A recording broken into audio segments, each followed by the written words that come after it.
C'est officiel, les États-Unis le feront samedi. Tout s'est déroulé hier soir dans la War Room. C'est en quelque sorte la salle de crise de la Maison Blanche, située ici, vous le voyez, dans l'aile ouest, au rez-de-chaussée. C'est par exemple ici que Barack Obama a suivi en 2011 le raid contre Oussama Ben Laden, ou que Donald Trump avait piloté les opérations menant à la mort du numéro 2 iranien Qasem Soleimani, cette fois en 2020.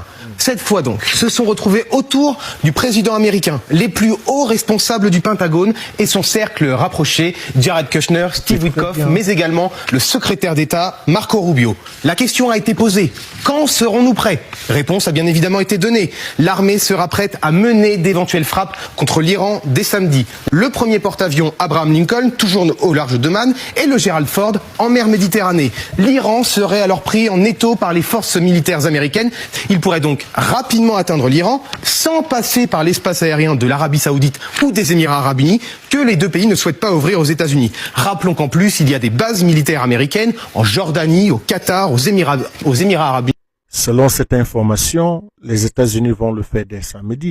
Ils vont le faire sans utiliser l'espace aérien saoudien.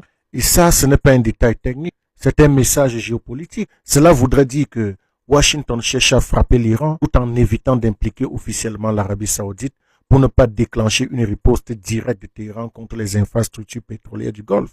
En clair, frapper sans élargir immédiatement la guerre.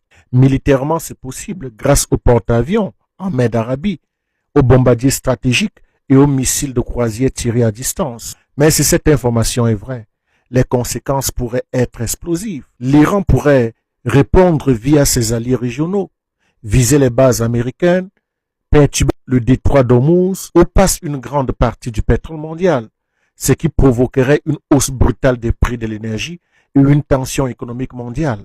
Le vrai risque, ce n'est pas la frappe elle-même, c'est la réaction en chaîne qu'elle pourrait déclencher au Moyen-Orient.